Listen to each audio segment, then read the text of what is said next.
Hello प्यारे दोस्तों। आज हम इजहार मोहब्बत एक रोमांटिक प्रेम कहानी का पांचवा भाग लेकर आ गए हैं। तो चलिए आज की कहानी को शुरू करते हैं।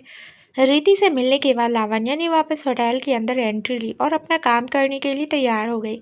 उसने अपने कपड़ों को और मेकअप को फिक्स किया और फिर अपनी जगह पर बैठ गई। लावण्या पियानो बजा रही थी और बैठे बैठे आते जाते हुए लोगों को देख रही थी। अचानक लावण्या की नज़र शिवांश पर पड़ी, जो किसी लड़की के साथ बैठकर डिनर कर रहा था। वो लड़की शिवांश के साथ काफ़ी फ्रेंडली हो रही थी। वहीं शिवांश का चेहरा काफ़ी सीरियस लग रहा था। लावण्या ने मन ही मन कहा, शायद ये दोनों कलिंग्स हैं और कोई केस डिस्कस कर रहे हैं, पर मुझे इससे क्या मतलब। ये उनकी लाइफ है, वो जो चाहे कर सकते हैं। ये सोचकर लावण्या पियानो बजाने में फोकस करने लगी। उसने दोबारा शिवांश की तरफ नहीं देखा, पर शिवांश की नज़रें लावण्या पर ही थी। शिवांश लावण्या को अप्रोच करना चाहता था, उसके हाल चाल जानना चाहता था, पर सबके सामने नहीं। ऊपर से शिवांश लावण्या को इस बात का आइडिया नहीं होने देना चाहता था कि वो लावण्या की केयर करता है।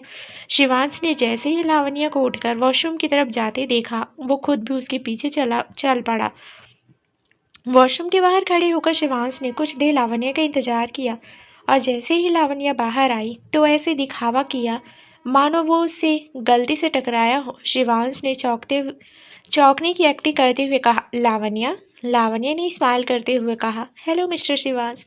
शिवांश ने सीधे पॉइंट पर आते हुए कहा, सुनने में आया है कि रोहित ने तुम्हारे पापा की सारी प्रॉपर्टी फ्रीज करवा दी है और तुम्हारे पास पैसों की बहुत कमी हो गई है। लावण्या ने फीकी हंसी हंसते हुए कहा, सही सुना आपने। दरअसल शिवांश लावण्या पर नजर रख रहा था। उसे मालूम था कि रोहित ने लावण्या के साथ क्या क्या किया था, और वो जानता था कि लावण्या दो दो जॉब्स कर रही है। शिवांश हैरान था कि इस सिचुएशन में भी लावण्या पूरी ईमानदारी और मेहनत से काम कर रही थी, जबकि इसके अलावा लावण्या कोई गलत रास्ता भी चुन सकती थी। शिवांश आगे कुछ पूछता, तभी लावण्या के एक कलीग ने उसे बुला लिया। लावण्या शिवांश को बाय कहकर चली गई। कुछ देर बाद जब वो हॉल में लौटी थी, शिवांश जा चुका था और उसके साथ जो लेडी थी वो भी जा चुकी थी। लावण्या ने कंधे उचकाते हुए कहा, पता नहीं क्यों मैं उनके बारे में इतना सोच रही हूँ। हम एक दूसरे के लिए अजनबी ही हैं, और पापा का केस सॉल्व होने के बाद मैं उनसे मिलने भी नहीं वाली। बेहतर होगा कि अभी से ही मैं मिस्टर शिवांश से डिस्टेंस मेंटेन करूं। ये सोचकर लावण्या वापस अपने काम पर लग गई। रात को 10 बजे लावण्या होटल से बाहर निकली। बाहर बहुत तेज बारिश हो रही थी। अब लावण्या परेशान हो गई, क्योंकि वो छाता साथ लेकर नहीं आई थी और आसपास कोई टैक्सी नहीं थी। लावण्या ने पाँव पटकते हुए कहा, मेरी किस्मत ही खराब है, कुछ न कुछ होता ही रहता है मेरे साथ। अब ये बेमौसम बारिश और ऊपर से कोई टैक्सी नज़र नहीं आ रही। मुझे सुबह स्कूल भी तो जाना है, कैसे मैनेज करूँगी सब। इधर लावण्या परेशान हो रही थी। वहीं कुछ दूरी पर से शिवांश उसे देख रहा था। वो अपनी कार के अंदर बैठा हुआ था और बगल में प्रीति बैठी हुई थी, जो अपने फ़ोन में गेम खेल रही थी। प्रीति ने बोर होते हुए कहा, मैं बहुत बोर हो रही हूँ। 1 घंटे से मैं इसी तरह बैठी हुई हूँ। और कितना टाइम लगेगा भैया? अभी तक आप एक अच्छा होटल नहीं ढूंढ पाए, हद है। अचानक प्रीति की नज़र लावण्या पर पड़ी, जो बारिश में भीग रही थी। उसने शिवांश से कहा, भैया वो देखो, वो आकाश की गर्लफ्रेंड है ना? क्या नाम है उसका? लावण्या। हाँ लावण्या, वो लावण्या है ना? शिवांश ने हाँ में अपना सिर हिलाया। उसने प्रीति की कन्फ्यूजन दूर नहीं की और बाहर देखने लगा। प्रीति ने कहा, क्यों ना हम लावण्या को उसके घर तक छोड़ दें। इतना तो हमें करना ही चाहिए, क्योंकि लावण्या आकाश की गर्लफ्रेंड है। फिर कभी लावण्या से आकाश को इस बारे में पता चल लगेगा कि हमने लावण्या की हेल्प की है, तो उसे भी अच्छा लगेगा। पर तभी एक टैक्सी लावण्या के सामने आकर रुकी। लावण्या जल्दी से टैक्सी में बैठ गई और वहां से चली गई। ये देखकर प्रीति का चेहरा उतर गया। उसने दुखी होते हुए कहा, वो चली गई। शिवांश ने अजीब से निगाहों से प्रीति को देखा, लेकिन प्रीति ने शिवांश को इग्नोर करते हुए अपना फ़ोन उठाया और आकाश को कॉल कर लिया। आकाश ने कॉल रिसीव करते ही प्रीति ने कहा, कैसे बॉयफ्रेंड हो तुम? तुम्हारी गर्लफ्रेंड यहाँ बारिश में भीग रही थी और तुम्हें कोई खोज खबर ही नहीं है। मुझे पता नहीं था कि तुम इतने गैर जिम्मेदार हो। आकाश ने कंफ्यूजन में पूछा, कौन गर्लफ्रेंड? प्रीति ने आंखें घुमाते हुए कहा, लावण्या। और कौन? तुम्हें क्या लगा कि तुम मुझे नहीं बताओगे तो मुझे पता नहीं लगेगा? नहीं, मैं बहुत स्मार्ट हूँ और मुझे पता है कि लावण्या तुम्हारी गर्लफ्रेंड है। आकाश ने हंसते हुए कहा, वाह, तुम सच में बहुत स्मार्ट हो प्रीति।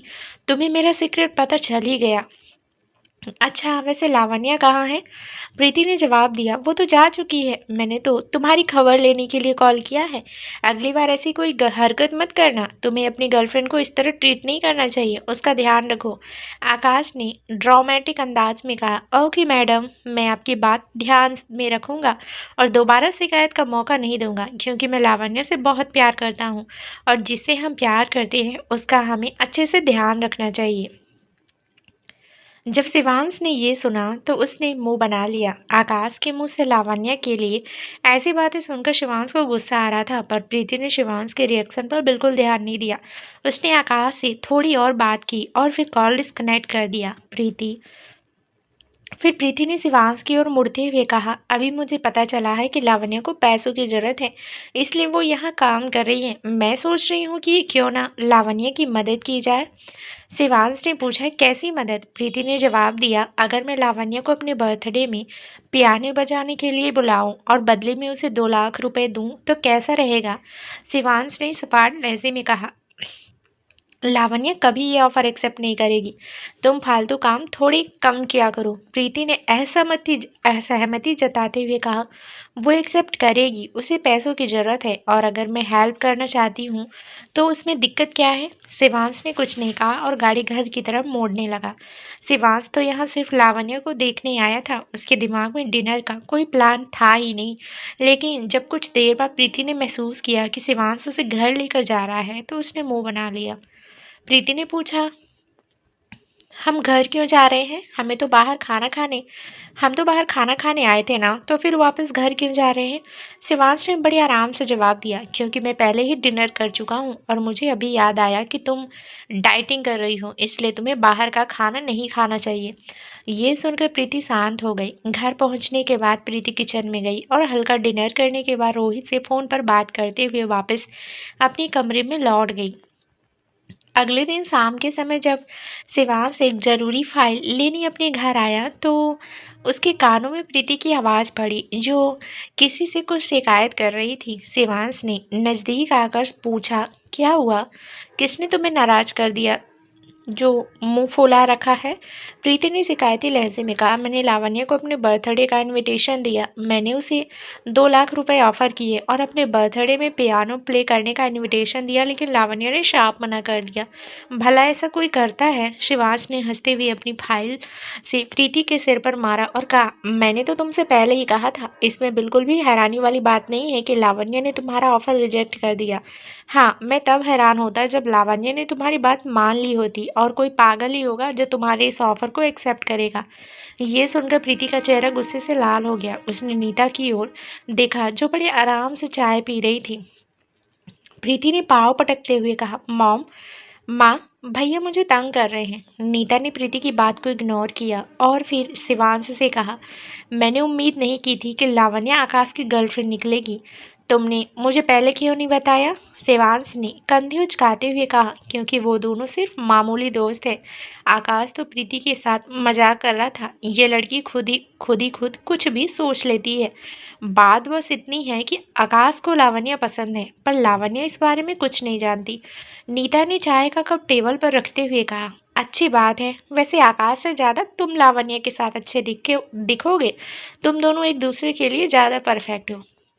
शिवांश ने कुछ नहीं कहा, बस सिर हिलाकर वहां से चला गया। प्रीति और नीता बस शिवांश को जाते हुए देखती रह गई, लेकिन किसी ने उसे रोका नहीं। प्रीति ने नीता के बगल में बैठते हुए दबी हुई आवाज में कहा, मुझे तो लगता है कि भैया आज भी उसी लड़की का इंतजार कर रहे हैं। आखिर वो उनका पहला प्यार है। नीता ने हंसते हुए कहा, लेकिन मुझे उनके रिश्ते का कोई फ्यूचर नजर नहीं आता, और तुम भी जानती हो कि वो दोनों फिर अभी एक कभी एक रिलेशनशिप में नहीं आ सकते। वो लड़की शिवांश से बहुत अलग है और वो दोनों एक दूसरे के साथ ज़्यादा समय टिक नहीं पाएंगे। दूसरी तरफ लावण्या है, जिसका स्वभाव भले ही शिवांश से ठीक उल्टा है, लेकिन लावण्या और शिवांश की जोड़ी अच्छी है और इस जोड़ी का फ्यूचर मैं अभी से देख सकती हूँ। ये सुनकर प्रीति के चेहरे पर स्माइल आ गई। वो तो पहले से ही खुश थी जब से उसे पता चला था कि लावण्य और आकाश के बीच सिर्फ दोस्ती का रिश्ता है। ऊपर से नीता भी लावण्य को पसंद करती थी। अब प्रीति चाहती थी कि लावण्य और शिवांश एक हो जाए। इसके लिए वो अपने दिमाग में एक प्लान तैयार करने लगी।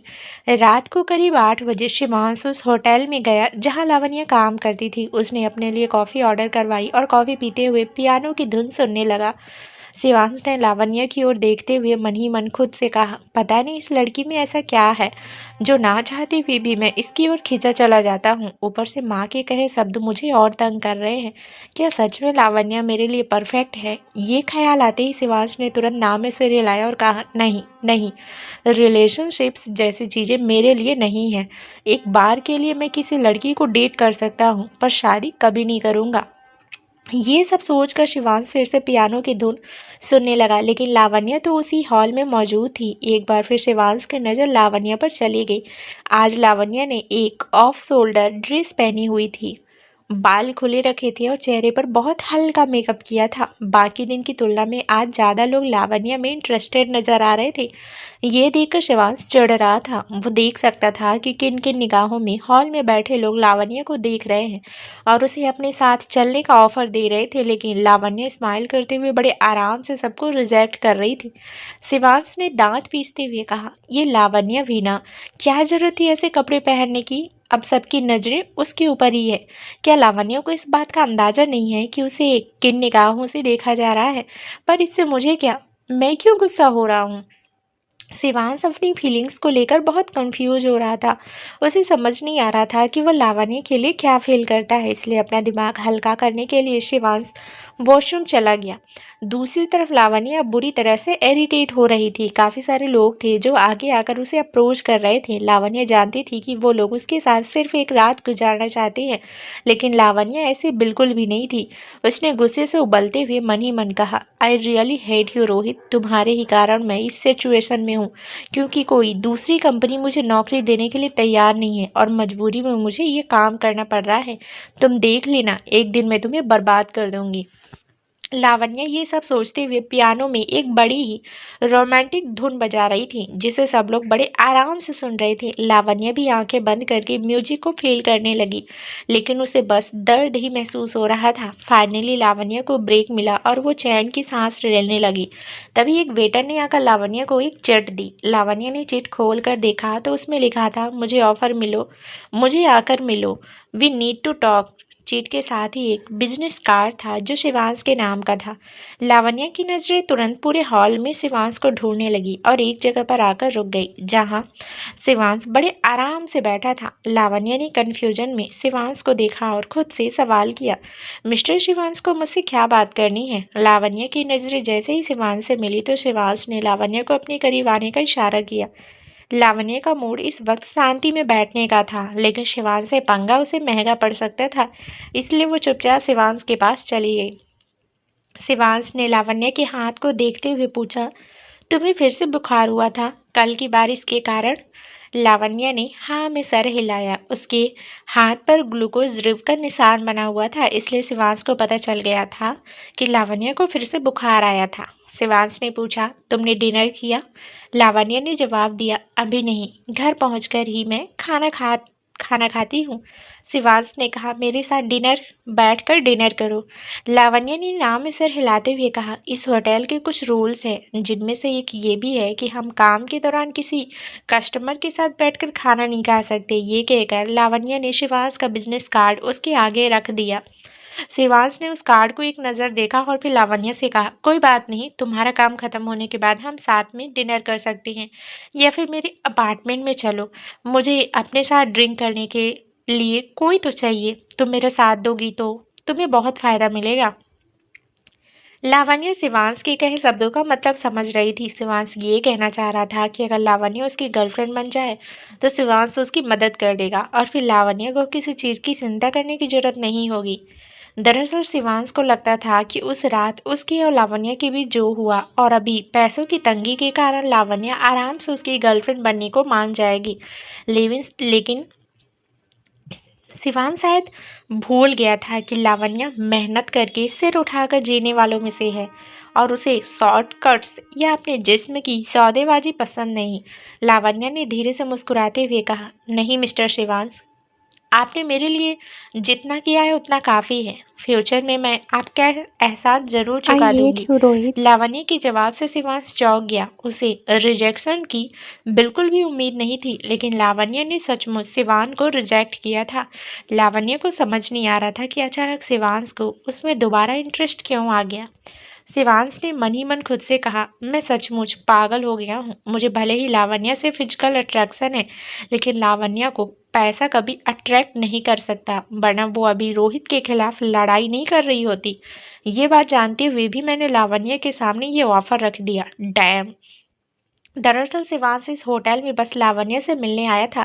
नीता ने जो कहा था उसके बाद शिवांश का दिल धड़कने लगा था। ऊपर से शिवांश हर रोज ज़्यादातर समय उसी रात के बारे में सोचता आ रहा था जो उसने लावण्य के साथ बिताई थी, और फिर शिवांश के मन में दोबारा लावण्य के साथ फिजिकल होने का ख्याल आता रहता था। अभी शिवांश ने दूसरे मर्दों को लावण्य को अप्रोच करते हुए देखा। ऊपर से आज लावण्य और ज़्यादा अट्रैक्टिव लग रही थी, जिस वजह से शिवांश ने अपना ऑफर लावण्य के सामने रख दिया और लावण्य ने वो ऑफर रिजेक्ट कर दिया। अभी शिवांश और लावण्य के बीच बहुत ऑकवर्ड माहौल था, पर तभी उन्हें आकाश की आवाज़ सुनाई दी। आकाश ने दूर से आते हुए कहा, हेलो शिवांश भैया। लावण्य, तुम भी यहाँ हो? लावण्य ने मुस्कुराते हुए कहा, मैंने तुम्हें बताया तो था मैं यहाँ काम करती हूँ। आकाश ने अपने बालों में हाथ फेरते हुए कहा, राइट, मैं भूल ही गया था। शिवांश ने आकाश को बैठने का इशारा किया और कहा, बैठो आकाश। ओह, अंजलि भी साथ आई है। शिवांश की बात सुनकर लावण्य ने ध्यान दिया कि आकाश के साथ एक लड़की भी आई थी जिसकी उम्र 16-17 साल के आसपास थी। अंजलि ने थोड़ा शर्माते हुए कहा, हाय शिवांश भैया। शिवांश ने बस अंजलि के सिर पर हाथ फेरा, लेकिन कुछ कहा नहीं। अंजलि को अपने बगल में बिठाने के बाद आकाश ने लावण्य से कहा, मैं आज तुम्हारे ही बारे में सोच रहा था और कल तुमसे मिलने का प्लान बनाया था, पर तुम आज ही मिल गई। अच्छा है, क्योंकि मैं आज ही तुमसे बात कर लूँगा। लावण्य ने पूछा, किस बारे में? आकाश ने अंजलि की ओर इशारा करते हुए कहा, ये मेरी बहन अंजलि है और ये ना जाने कब से पियानो सीखने की जिद कर रही है। मेरी नज़र में तो तुम इस काम में बेस्ट हो, इसलिए मैं चाहता हूँ कि तुम अंजलि की पियानो टीचर बन जाओ। लावण्य ने कुछ कहने के लिए मुंह खोला, उससे पहले ही शिवांश ने कहा, तुम लोग बातें करो, मुझे कुछ ज़रूरी काम है, इसलिए मैं चलता हूँ। ये कहकर शिवांश वहां से उठकर चला गया। लावण्य उसे बाहर तक छोड़ने गई और शिवांश को बाय कहकर वापस अंदर आ गई। लावण्य का ब्रेक टाइम खत्म हो गया था, इसलिए उसे वापस जाना पड़ा। जाने से पहले लावण्य ने आकाश से कहा, मैं 10 बजे तक फ्री हो जाऊंगी, लेकिन अभी 10 बजने में पूरा 1 घंटा है। आकाश ने आराम से कहा, डोंट वरी, हमें खाना खाने में बहुत टाइम लग जाएगा। तुम आज मिल ही गई हो तो मैं बात खत्म करके ही घर लौटूंगा। तुम आराम से अपना काम करो, कोई तुम्हें डिस्टर्ब नहीं करेगा। लावण्य ओके कहकर चले गई। आकाश ने लावण्य को जाते हुए देखा और अंजलि से कहा, अब से लावण्य तुम्हें पियानो बजाना सिखाएगी। उसे बिल्कुल भी तंग मत करना और अच्छे से पियानो सीखना। मैंने लावण्य को इसीलिए चुना है क्योंकि वो बेस्ट है और तुम्हारे लिए मैं हमेशा बेस्ट ही चुनूंगा। ओके? अंजलि ने हाँ में सिर हिलाते हुए कहा, ओके भैया, मैं आपको शिकायत का मौका नहीं दूंगी। आकाश ने हाँ में सिर हिलाया और मुस्कुरा दिया। दरअसल आकाश लावण्य की मदद करना चाहता था। जब से उसे पता चला था कि लावण्य की ज़्यादातर प्रॉपर्टी फ्रीज हो गई है और उसे पैसों की ज़रूरत है, तब से आकाश लावण्य की मदद करने का तरीका ढूंढ रहा था। आकाश को पता था कि पैसों के मामले में लावण्य कभी उसकी हेल्प नहीं लेगी, इसलिए जब अंजलि ने पियानो सीखने की इच्छा जताई तो आकाश के मन में सिर्फ लावण्य का नाम आया और इत्तेफाक से उसे आज ही लावण्य मिल भी गई। आकाश ने मन ही मन कहा, उम्मीद है कि इस तरीके से लावण्य मेरी मदद जरूर करेगी, जरूर लेगी। लवर ना सही, लेकिन एक दोस्त की तरह मैं लावण्य की मदद करना चाहता हूँ, बस लावण्य इसे गलत ना समझे। ये सोचने के बाद आकाश ने खाना ऑर्डर करवाया और पियानो की धुन सुनते हुए खाना एंजॉय करने लगा। ठीक 10 बजे लावण्य का काम खत्म हुआ। उसने देखा कि आकाश और अंजलि अभी भी उसका ही वेट कर रहे थे। लावण्य ने आकाश से कहा, तुम्हें घर चले जाना चाहिए था, तुम मुझसे फ़ोन पर भी तो बात कर सकते थे। आकाश ने नाम में सिर हिलाया और कहा, हमने अभी अभी खाना खत्म किया। तुम इतने अच्छे पियानो प्ले करती हो कि हम दोनों तो बस उस धुन में ही खो गए। खैर, तुम कुछ खाओगी?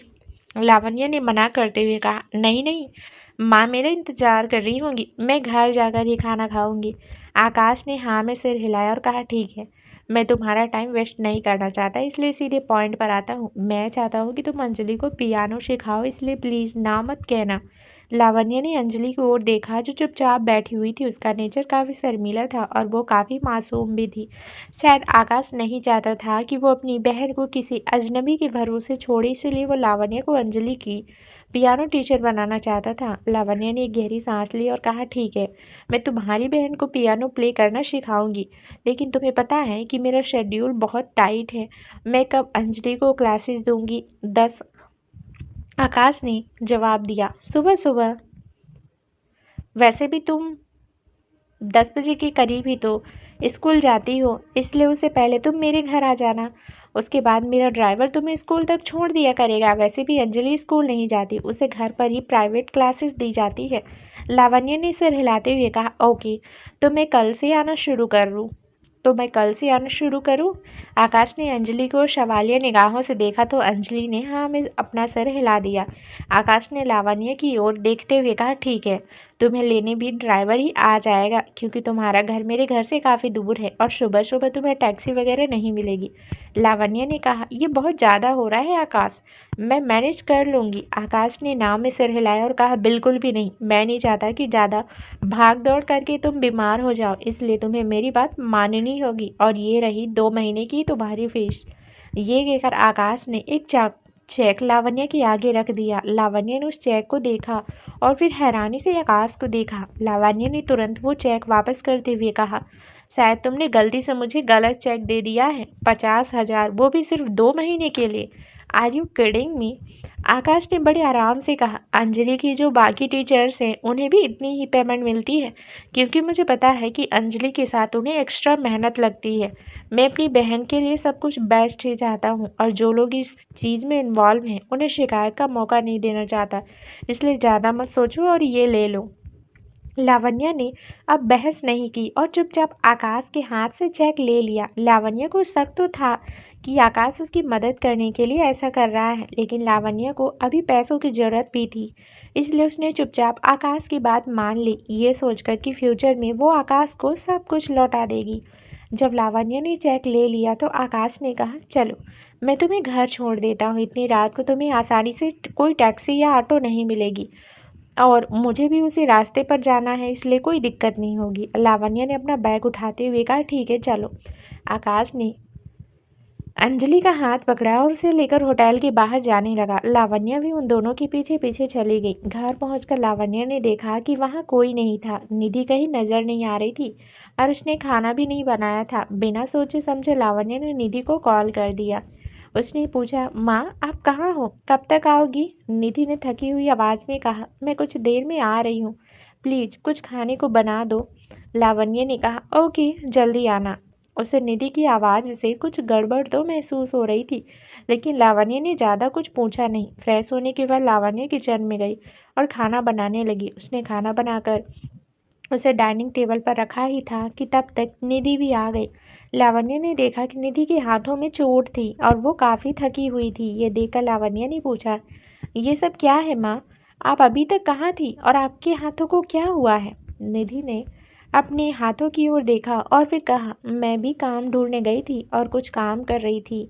बुढ़ापा आ गया है ना, तो कोई ढंग का काम नहीं मिला, इसलिए मजदूरी करनी पड़ रही है। लावण्य ने पूछा, पर क्यों? मैं काम कर तो रही हूँ ना, आप घर से बाहर गए ही क्यों? निधि ने दांत पीसते हुए कहा, ये सब उस रोहित के कारण हुआ है। उसने ना सिर्फ हमसे हमारा सब कुछ छीना, बल्कि मेरे भाई की नौकरी भी छीन ली है। अब उसे कहीं नौकरी नहीं मिल रही है, इसलिए मैंने सोचा कि क्यों ना मैं उसकी कुछ मदद कर दूँ। रोहित का नाम सुनकर लावण्य का दिमाग खराब हो गया। रोहित ने निधि के मायके वालों को इसलिए टारगेट किया ताकि निधि समझ पाए कि लावण्य के कारण ये सब हो रहा है और फिर वो लावण्य को रोहित के हवाले कर दे। लावण्य तुरंत अपने कमरे में गई और आकाश का दिया हुआ चेक ले आई। उसने निधि को वो चेक देते हुए कहा, ये 50,000 रुपये हैं, तब तक इनसे काम चला लीजिए और दोबारा आप कोई काम करने नहीं जाएंगी। बस थोड़े समय की बात है, एक बार पापा का केस सॉल्व हो जाए तो सब ठीक हो जाएगा। निधि ने ना में सिर हिलाते हुए कहा। मैं तुम्हें और तंग नहीं कर सकती। पहले ही तुम इतना काम कर रही हो, अब और नहीं। निधि मानने को तैयार ही नहीं थी। वो लावण्य को और तंग नहीं करना चाहती थी, पर लावण्य ने निधि को किसी तरह बहला फुसलाकर अपनी बात मनवा ही ली। उसने निधि के हाथों पर दवाई लगाई और मन ही मन खुद से वादा किया, तुम अपनी हद पार कर चुके हो रोहित। अभी तो मैं कुछ नहीं कर सकती, लेकिन वक्त सबका बदलता है। तुम देखना, एक दिन मैं तुम्हें बर्बाद करके रख दूंगी। अगली सुबह लावण्य पहले आकाश के घर गई। अंजलि को क्लासेस देने के बाद फिर वो स्कूल चली गई, जहाँ उसे बच्चों की पियानो बजाना सिखाना था। लावण्य बीच क्लास में थी जब वहाँ उसकी एक कलीग आ गई। उसने चुपके से लावण्य को एक कार्ड पकड़ाया और कहा, प्रीति राणावत तुमसे मिलना चाहती हैं और वो स्कूल के बाहर ही खड़ी है। प्लीज़ उनसे जाकर मिलो, इससे पहले कि कोई उन्हें पहचाने और फिर मीडिया वाले यहाँ इकट्ठा हो जाए। स्कूल के लिए कोई प्रॉब्लम खड़ी मत करो और यहाँ से दूर जाकर बात करो। लावण्य ने कहा, पर रितिका, मैं प्रीति को यहाँ थोड़ी ना बुलाया है मैंने। वो अपनी मर्जी से आई है और मैं अभी क्लास में हूँ। इस तरह कैसे यहाँ से दूर चली जाऊँ? रितिका ने गहरी सांस ली और कहा, क्लास ओवर होने वाली है, इसलिए मैनेजर से बात करके चली जाओ। जब तक मैं बच्चों को संभाल लूंगी। कहीं ऐसा ना हो कि गुस्से में प्रीति या प्रिंसिपल कुछ कर बैठे और फिर तुम्हारी नौकरी चली जाए। ये सुनते ही लावण्य के कान खड़े हो गए। रितिका की बात बिल्कुल सही थी। उसे पता था कि प्रीति बहुत जिद्दी है और अपनी जिद पूरी करने के लिए वो कोई भी हद पार कर जाती है, जबकि जॉब बचाने के लिए ना चाहते हुए भी लावण्य को प्रीति से मिलने जाना था। उसने रितिका से कहा, ओके मैं चलती हूँ, तुम बैठो क्लास में और मेरी मदद करने के लिए थैंक यू सो मच। ये कहकर लावण्य ने जल्दी से अपना बैग उठाया और क्लासरूम से बाहर चली गई। मैनेजर से बात करने के बाद लावण्य बाहर आई, जहाँ उसने देखा कि प्रीति गाड़ी के अंदर बैठकर उसी की राह देख रही थी। प्रीति के पास पहुंचते ही लावण्य ने सवाल किया, आप यहाँ क्यों आई हैं मिस प्रीति? कोई ज़रूरी काम? लावण्य बहुत इरिटेट हो रही थी। पहले तो रोहित ने उसे तंग किया था, पर अब प्रीति को ना जाने लावण्य में क्या इंटरेस्ट आ रहा था। ऐसा नहीं था कि लावण्य प्रीति को नापसंद करती थी, लेकिन वो प्रीति को हर कीमत पर अवॉइड करना चाहती थी। प्रीति ने कहा, प्लीज़ मुझे प्रीति कहो। फॉर्मेलिटी की ज़रूरत नहीं है, मैं बस यहाँ कुछ सवालों के जवाब लेने आई हूँ। लावण्य जानती थी कि प्रीति के क्या सवाल हैं, पर फिर भी उसने कहा, ओह गो अहेड। प्रीति ने पूछा, जब मैंने तुमसे अपनी बर्थडे पार्टी में पियानो बजाने की रिक्वेस्ट की तो तुमने मना क्यों किया? क्या तुम्हें मैं पसंद नहीं? प्रीति के इस सवाल के बाद एक चुप्पी सी छा गई। लावण्य को समझ नहीं आ रहा था कि वो प्रीति से क्या कहें। पिछली बार भी प्रीति लावण्य से मिलने सीधे स्कूल में ही आई थी। लावण्य पहले भी यहाँ काम कर चुकी थी, इसलिए सभी को रोहित और लावण्य के रिश्ते की पूरी जानकारी थी। अब तक रोहित और प्रीति के रिश्ते की खबर बाहर निकल चुकी थी, इसलिए जब सबको पता था कि रोहित की मंगेतर लावण्य की ओर दोस्ती का हाथ बढ़ा रही है, तो उन्हें लावण्य के लिए बहुत बुरा लगा। क्योंकि भले ही प्रीति को कुछ पता नहीं था, लेकिन लावण्य के लिए रोहित और प्रीति को साथ देखना काफ़ी पेनफुल था। लावण्य ने जल्दी से कोई बहाना बनाते हुए कहा, एक्चुअली उस दिन मैं बिजी रहने वाली हूँ। मेरे पास आपकी बर्थडे पार्टी अटेंड करने का बिल्कुल भी समय नहीं है। प्लीज़ ये पियानो बजाने का काम किसी और को सौंप दीजिए। इस शहर में एक मैं ही तो नहीं हूँ। प्रीति ने एक गहरी सांस ली और कहा, ओके फाइन, लेकिन मुझे तुमसे कुछ और भी काम है। प्लीज़ मेरे साथ लंच करने चलो। प्रीति की बात सुनकर लावण्य ने अजीब सी नज़रों से उसे देखा। उसे समझ नहीं आ रहा था कि प्रीति बेवजह उसमें इंटरेस्ट क्यों शो कर रही थी। लावण्य ने मन ही मन कहा, हे भगवान, ये किससे पाला पड़ गया मेरा? शिवांश के कम थे जो अब प्रीति भी पीछे पड़ गई। आखिर प्रीति को मुझसे क्या चाहिए? लावण्य को बिल्कुल भी अंदाजा नहीं था कि प्रीति ये सब कुछ शिवांश के लिए कर रही है। दरअसल प्रीति शिवांश और लावण्य को एक कपल बनते देखना चाहती थी, इसलिए वो लावण्य से दोस्ती करने की कोशिश कर रही थी, ताकि शिवांश और लावण्य को एक दूसरे के करीब ला सके। लावण्य को कुछ पता नहीं था, इसलिए उसने प्रीति से पीछा छुड़ाने के इरादे से कहा, दोपहर में मुझे होटल में काम करने जाना है और मैं वहीं लंच करती हूँ, इसलिए आपके साथ खाना नहीं खा सकती। प्रीति ने हार ना मानते हुए कहा, कोई बात नहीं, लंच ना सही तो कॉफ़ी ही सही, मेरे साथ कॉफ़ी पीने तो चल सकती हो ना प्लीज़। लावण्य ने गहरी सांस ली और कहा, ओके। ये सुनकर प्रीति खुश हो गई। उसने लावण्य को पैसेंजर सीट पर बैठने का इशारा किया और लावण्य के बैठ जाने के बाद ड्राइवर कार शुरू कर दिया। प्रीति लावण्य को पास पास ही की एक कैफे में ले गई और कॉफ़ी ऑर्डर करवा ली। कॉफ़ी आ जाने के बाद प्रीति ने लावण्य से कहा, तुम मेरी बर्थडे पार्टी अटेंड नहीं कर सकती, लेकिन किसी और चीज़ में मेरी मदद तो कर सकती हो ना। आकाश ने बताया था कि फैशन के मामले में तुम्हारा टेस्ट बहुत अच्छा है। लावण्य ने कंफ्यूज होते हुए प्रीति की ओर देखा और फिर सवाल किया, हाँ तो आपको किस चीज़ में मेरी मदद चाहिए? प्रीति ने मुस्कुराते हुए कहा, दरअसल आजकल मेरी और रोहित की शादी की बात चल रही है। वैसे तो शादी काफ़ी बाद में होगी, लेकिन मैं अभी से तैयारी कर रही हूँ ताकि बाद में कंफ्यूज ना हो जाओ। मैं चाहती हूँ कि शादी के आउटफिट्स सेलेक्ट करने में तुम मेरी मदद करो। लावण्य ने चौंकते हुए पूछा, क्या? प्रीति ने हाँ में सिर हिलाते हुए कहा, हाँ, मैंने खुद तुम्हारी ड्रेसिंग सेंस देखा है, इसलिए मुझे आकाश की बात पर भरोसा है। एक्चुअली रात को जब तुम फ्री हो तो आ जाओ, मैं रोहित को बुला लूँगी, हम साथ में डिनर करेंगे। तब तुम हम दोनों को थोड़ी फैशन एडवाइस दे देना। प्रीति की बात सुनकर लावण्य के चेहरे का तो रंग ही उड़ गया। रोहित ने लावण्य को धोखा दिया था, उसके पापा को धोखे से जेल भिजवाया, उसे अपनी मिस्ट्रेस बनने के लिए फोर्स किया और इधर प्रीति चाहती थी कि लावण्य शादी की शॉपिंग में उसकी मदद करे। प्रीति को कोई आइडिया नहीं था कि लावण्य और रोहित के बीच की हिस्ट्री क्या है। वो बस इसी सोच के साथ आगे बढ़ रही थी कि बाकी लोगों की तरह लावण्य भी उसे खुश करने के लिए तैयार होगी और उसकी बात आराम से मान जाएगी। लेकिन लावण्य का सब्र अब टूट चुका था। उसने अपनी जगह से उठते हुए कहा, सॉरी मिस प्रीति, मैं ये नहीं कर सकती। मेरे पास बिल्कुल भी वक्त नहीं है और मुझे इन सब चीज़ों में बिल्कुल भी इंटरेस्ट नहीं है। मैं उन लोगों की तरह नहीं हूँ जो आपकी गुड बुक्स में आना चाहते हैं। मैं सिर्फ आपसे डिस्टेंस मेंटेन करना चाहती हूँ। उम्मीद है कि आप मुझे समझेंगी और मुझसे दूरी बनाकर रखेंगी। ये कहकर लावण्य ने अपनी कॉफ़ी के पैसे दिए और सीधे कैफ़े से बाहर चली गई। उसके पीछे पीछे प्रीति भी चली गई। प्रीति के साथ ऐसा कभी नहीं हुआ था। सब प्रीति को खुश करने की कोशिश करते थे और खुद से उसके करीब आने की कोशिश करते थे, लेकिन लावण्य ने उसे रिजेक्ट किया था। प्रीति जानना चाहती थी कि आखिर क्यों लावण्य उसे दूर भाग रही थी, क्यों लावण्य प्रीति से दूरी बना रही थी और क्यों वो उससे दोस्ती नहीं करना चाहती थी। अपने सवाल का जवाब पाने के लिए प्रीति ने लावण्य का पीछा किया और उसके साथ साथ एक सुनसान गली में घुस गई। प्रीति ने लावण्य के पीछे आते हुए कहा, लावण्य प्लीज़ रुक जाओ, मुझे बताओ तो सही कि मैंने किया क्या है? तुम मुझसे दूर क्यों भाग रही हो? क्या तुम्हें हमें पसंद नहीं? इतना कहकर उस सुनसान गली में शांति छा गई और अचानक लावण्य को प्रीति के चीखने की आवाज़ सुनाई दी। लावण्य की आंखें हैरानी से बड़ी हो गई और वो पीछे घूमने ही वाली थी कि किसी ने उसके सिर पर बहुत तेजी से वार किया, जिस वजह से लावण्य जमीन पर गिर गई। लावण्य आधी बेहोशी में थी, उसकी आंखें बंद थी, लेकिन वो आसपास की आवाज़ें सुन सकती थी। लावण्य को समझ नहीं आ रहा था कि उसके साथ हो क्या रहा है, लेकिन अगले ही पल लावण्य के सारे डाउट क्लियर हो गए जब उसने दो लोगों की बात करते सुना। पहले आदमी ने कहा, यही है वो रोहित रावत की मंगेतर प्रेरणा रावत। दूसरे आदमी ने कहा, अब ये हमारी पकड़ में आ गई है, यानी हमें बहुत सारे पैसे मिलने वाले हैं।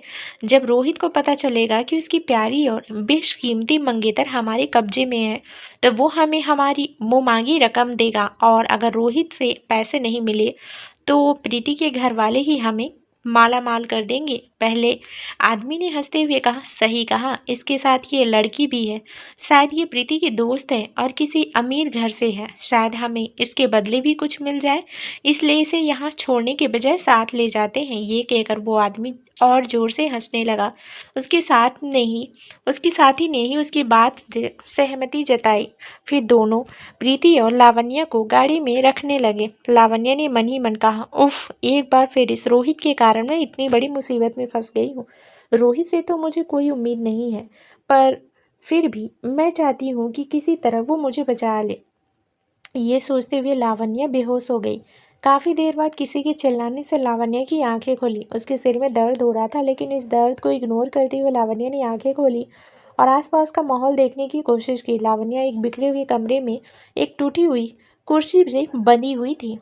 उसे कुर्सी के दूसरे कोने में प्रीति थी। लावण्य जैसी ही हालत में थी, वो रो रही थी, चीख रही थी, चिल्ला रही थी। प्रीति के सामने दो लोग खड़े थे। प्रीति भी लावण्य जैसी हालत में थी। वो रो रही थी, चीख रही थी, चिल्ला रही थी। प्रीति के सामने दो लोग खड़े थे जो बहुत इरिटेट होकर प्रीति को देख रहे थे। पहले आदमी ने दूसरे आदमी से कहा, यार सूरज, ये लड़की तो चुप होने का नाम ही नहीं ले रही है। अगर हमें इसके जरिए पैसे नहीं मिल रहे होते तो मैं अपने तरीके से इसका मुंह बंद करवा देता। दूसरे आदमी ने कहा, तो ठीक कह रहा है रघु, पर अभी इसे चुप तो करवाना ही पड़ेगा, वरना जब तक हमें पैसे मिलेंगे तब तक इस लड़की के चिल्लाने भर से हम चल बसेंगे। ये कहकर रघु और सूरज दोबारा प्रीति को देखने लगे, जो बस चिल्लाने में लगी थी। प्रीति की देखा देखी में लावण्य भी चिल्लाने लगी, इस उम्मीद में कि आसपास से गुजरने वाला कोई इंसान उनकी आवाज़ सुने और उन्हें बचा ले। लेकिन कोई फायदा नहीं हुआ। रघु ने पाँव पटकते हुए कहा, चुप हो जाओ तुम दोनों, तुमने मेरे कान दर्द कर दिए हैं। अगर ऐसा ही चलता रहा तो मेरे कानों से खून निकल जाएगा और फिर मैं तुम्हें नहीं छोड़ूंगा। ये सुनकर प्रीति ने चिल्लाते हुए कहा, जस्ट शट अप, तुम जानते भी हो मुझे। अगर एक बार मेरे भैया को पता चल गया ना कि तुमने हम दोनों को किडनैप किया है तो वो तुम्हें छोड़ेंगे नहीं। तुम्हारी भलाई इसी में है कि तुम हमें जाने दो, वरना बिल्कुल अच्छा नहीं होगा। ये सुनते ही सूरज ने चाकू निकाल लिया और प्रीति को वो चाकू दिखाते हुए कहा, ये देख रही हो तुम, अगर तुम्हारे मुंह से एक और शब्द निकला तो ये चाकू तुम्हारे गले के आर पार हो जाएगा। तब मैं देखता हूँ कि तुम कैसे चिल्लाती हो। ये सुनकर प्रीति और जोर से चिल्ला चिल्लाकर रोने लगी। प्रीति बुरी तरह डर गई थी और डर के कारण वो चुप नहीं रह पा रही थी। सूरज और रघु सच में प्रीति को मार डालना चाहते थे, लेकिन वो कुछ कर नहीं सकते थे क्योंकि उन्हें पैसा चाहिए था। ऊपर से प्रीति ने शिवांश के नाम की जो धमकी दी थी वो रघु और सूरज की सिट्टी पिट्टी गुल करने के लिए काफ़ी था। शिवांश सच में बहुत डरावना था। यही वजह थी कि फिरौती के पैसे रोहित से मांगे जा रहे थे। सूरज ने गहरी सांस ली और प्रीति को फ़ोन पकड़ाते हुए कहा, ये लो, अपने मंगेतर को फ़ोन करो। तुम काफ़ी देर से गायब हो, इसलिए तुम्हारा पूरा परिवार और वो मंगेतर परेशान हो ही गए होंगे। उस रोहित से कहो कि 50 लाख रुपए लेकर यहाँ पहुँच जाए और तुम्हें ले जाए। रघु ने कहा, उससे कहना कि पुलिस को इन्वॉल्व करने की गलती ना करे, वरना तुम्हारा खेल इसी वक्त ख़त्म करके हम दोनों भाग जाएंगे। रघु सोच रहा था कि शायद इस धमकी के बाद शिवांश भी कुछ कर नहीं पाएगा, इसलिए उसने अपनी तसल्ली के लिए बस प्रीति से कह दिया और आराम से एक कुर्सी पर बैठ गया। प्रीति ने डरते हुए फ़ोन ले लिया और फिर रोहित को कॉल करने लगी। वहीं लावण्य अपनी किस्मत को कोसने लगी। उसने खुद को डांटते हुए कहा, मेरी ही गलती थी जो मैं प्रीति के साथ कॉफ़ी पीने के लिए मान गई और उसके बाद कैब लेने के बजाय शॉर्टकट से घर जाने लगी। अगर कैब ले ली होती तो आज मैं बच जाती, लेकिन अब तो मैं फंस ही गई हूँ। प्रीति को तो रोहित बचा लेगा, लेकिन मेरा क्या, मुझे कौन बचाएगा। लावण्य की परेशानी बिल्कुल सही थी क्योंकि रोहित प्रीति की बात मानकर तुरंत उसकी मदद करने आ रहा था। राणावत मैंसन में श्याम, सीता, शिवांश, रोहित लिविंग रूम में बैठे थे। रोहित के चेहरे पर काफ़ी परेशानी थी। नीता रो रही थी, वहीं शिवांश और श्याम गुस्से में रोहित को घूर रहे थे। डर के मारे रोहित उनसे नजरें नहीं मिला पा रहा था। श्याम ने रोहित से कहा, तुम इतने गैर जिम्मेदार कैसे हो सकते हो रोहित। प्रीति हमारी बात तो सुनती नहीं है, तो कम से कम तुम तो उसे कुछ कहा करो। जब प्रीति की सिक्योरिटी की जिम्मेदारी तुमने अपने ऊपर ली है तो कम से कम वो जिम्मेदारी तो ठीक से निभाओ। मैं तुम्हें पसंद करता हूँ, इसका मतलब ये बिल्कुल नहीं कि तुम्हारी लापरवाही को मैं नज़रअंदाज करूँगा। शिवांश ने दांत पीसते हुए कहा, मुझे तो पहले से ही तुम्हारे ऊपर भरोसा नहीं था। मैं जानता हूँ कि तुम नालायक हो और प्रीति के लायक नहीं हो, लेकिन वो लड़की मेरी बात कभी सुनती ही नहीं है और अब ना जाने कहाँ चली गई। अगर प्रीति को कुछ भी हुआ ना तो तुम अपनी उल्टी गिनती गिननी शुरू कर देना। रोहित ने घबराते हुए कहा, कुछ नहीं होगा, मेरे होते हुए प्रीति को कुछ नहीं हो सकता, मुझ पर भरोसा रखिए। रोहित ने ये कहा ही था कि उसे किसी का कॉल आने लगा। रोहित ने कॉल पे किया तो दूसरी ओर से प्रीति की आवाज़ आने लगी। रोहित ने तुरंत ही फ़ोन को स्पीकर मोड पर डाल दिया। प्रीति ने रोते हुए कहा, hello hello Rohit, please please मुझे बचा लो, मुझे बहुत डर लग रहा है, ये लोग मुझे मार डालेंगे। प्रीति की बात सुनकर नीता, श्याम और शिवांश के कान खड़े हो गए। वहीं रोहित के माथे पर पसीना आ गया। उसने खुद को संभाला और प्रीति से कहा, रिलैक्स प्रीति, पहले तो तुम रोना बंद करो और गहरी गहरी सांसें लो। तुम ठीक से मुझे अपनी पूरी बात बताओगी तभी तो मैं तुम्हारी मदद कर पाऊंगा। प्रीति ने जल्दी से रोहित की बात मान गई और चुप हो गई। उसने गहरी सांस लेते हुए कहा, मुझे दो लोगों ने किडनैप कर लिया है। वो बार बार तुम्हारा नाम ले रहे हैं। उन्होंने कहा है कि अगर तुम जल्दी से 50 लाख रुपए लेकर यहाँ नहीं आए तो वो मुझे नहीं छोड़ेंगे। मुझे तो इनकी नीयत पर शक है। अगर तुम जल्दी से यहाँ नहीं आए तो पता नहीं मेरे साथ क्या होगा। रोहित ने तुरंत कहा, कुछ नहीं होगा तुम्हें, मैं अभी तुम्हें बचाने आ रहा हूँ। प्रीति ने कहा, ठीक है, जल्दी आना और पुलिस को इस बारे में इन्फॉर्म मत करना वरना प्रॉब्लम हो जाएगी, सिर्फ पैसे लेकर आ जाओ। ये सुनकर रोहित का मुंह उतर गया। वो सोच रहा था कि पुलिस को इन्वॉल्व किया जाए, पर अब ये पॉसिबल नहीं था। रोहित के लिए प्रीति को सही सलामत घर वापस लाना बहुत ज़रूरी था, क्योंकि वो उसके हुक्म का इक्का थी, इसलिए उसे पैसे ले जाकर ही प्रीति को बचाना था। शिवांश सीरियस चेहरे के साथ रोहित को देख रहा था। उसका बस चलता तो वो चुटकियों में प्रीति को बचा लेता, लेकिन शिवांश ऐसा नहीं करना चाहता था। वो रोहित को स्ट्रगल करते हुए देखना चाहता था और प्रीति को भी उसकी गलती की सजा देना चाहता था। अचानक सभी के कानों में लावण्य की आवाज़ पड़ी, जो चीख रही थी, दूर रहो मुझसे, मुझे छुओ मत, आई हेट यू, अपनी घटिया हाथ मुझसे दूर रखो, गेट ऑफ मी। लावण्य की आवाज़ सुनकर शिवांश और रोहित दोनों के ही पांव तले जमीन खिसक गई। रोहित ने मन ही मन कहा, लावण्य, लावण्य वहाँ क्या कर रही है? वो लोग उसे छू रहे हैं। नो वे, वो अपने गंदे हाथों से लावण्य को नहीं छू सकते, मैं ये नहीं होने दूंगा। लेकिन रोहित के ये सारे ख्याल तब गायब हो गए जब उसकी नज़र शिवांश से मिली। शिवांश रोहित को गुस्से में घूर रहा था। रोहित नहीं चाहता था कि बाकी सबको उसके और लावण्य के रिश्ते का पता चले, इसलिए उसने लावण्य की आवाज़ को पूरी तरह इग्नोर किया और सिर्फ प्रीति पर फोकस किया, जो उसकी एक खजाने की चाबी थी। रोहित ने प्रीति से कहा, थोड़ा इंतजार करो प्रीति, मैं तुम्हें बचाने आ रहा हूँ। फिर रोहित ने श्याम और नीता से कहा, आप दोनों बिल्कुल चिंता मत कीजिए, मैं प्रीति को सही सलामत घर ले आऊँगा। ये कहकर रोहित अपना फोन लेकर बाहर की ओर भागा। प्रीति तो रोहित के प्यारे भरे शब्द सुनकर खुश हो गई थी। वो तो इस वहम में थी कि रोहित उससे बहुत प्यार करता है, लेकिन रोहित के लिए प्रीति सक्सेस की चाबी थी, जिसे वो खो नहीं सकता था। रोहित के जाने के बाद शिवांश ने श्याम और नीता से कहा, आप दोनों आराम से बैठिए, कुछ नहीं होगा प्रीति को, मैं भी जा रहा हूँ।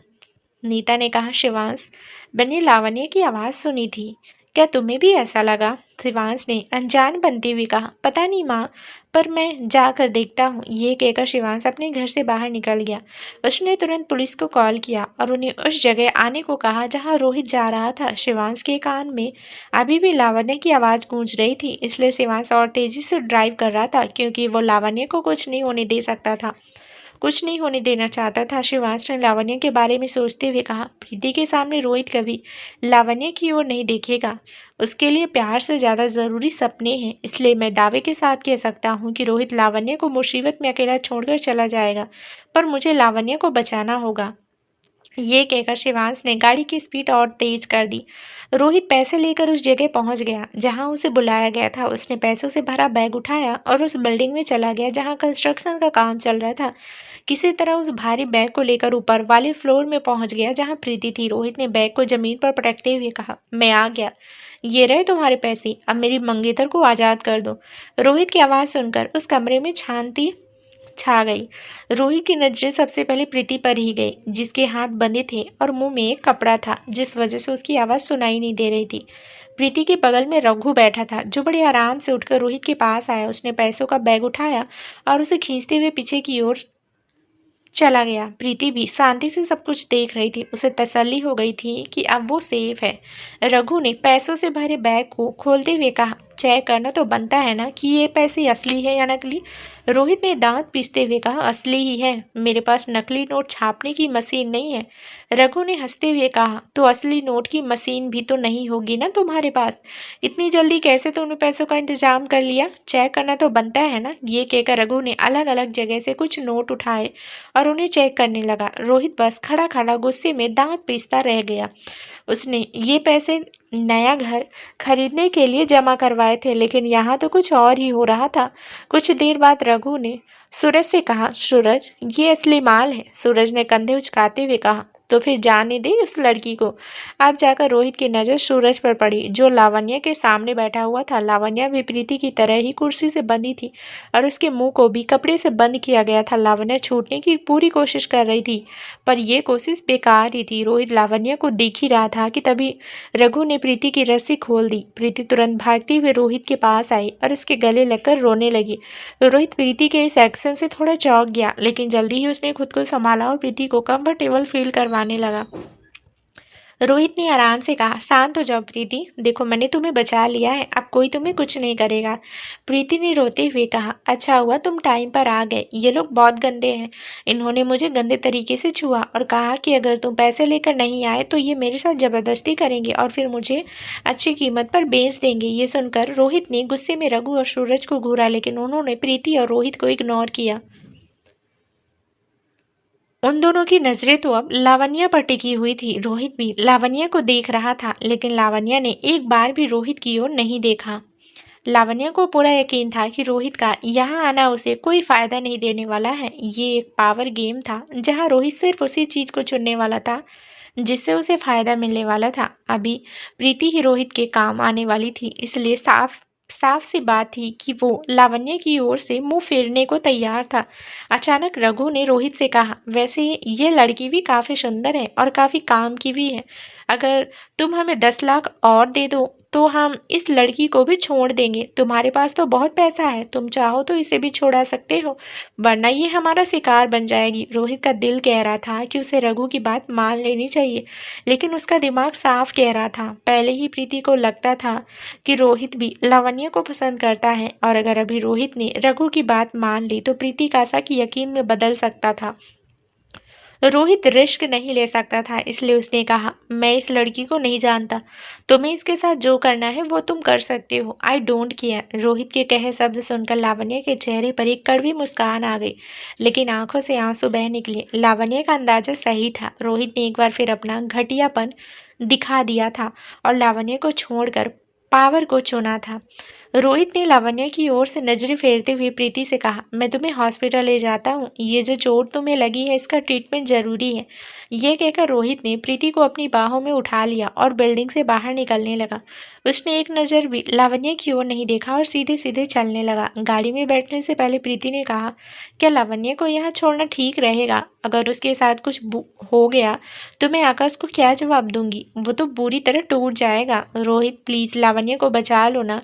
प्रीति रोहित को इस बात की भनक नहीं लगने देना चाहते थे कि लावण्य सिंगल है, क्योंकि वो इनसिक्योर फील करती थी, लेकिन रोहित और ज़्यादा चालाक था। कल को प्रीति उस पर शक ना करे, इसलिए उसने लावण्य को मुसीबत में ही छोड़ना सही समझा। रोहित ने जानबूझकर प्रीति का घाव दबा दिया, जिस वजह से प्रीति ने कहा, मुझे बहुत दर्द हो रहा है, प्लीज़ मुझे जल्दी से हॉस्पिटल ले चलो, मैं और नहीं सह सकती। दर्द के चक्कर में प्रीति के दिमाग में लावण्य का ख्याल निकल ही गया।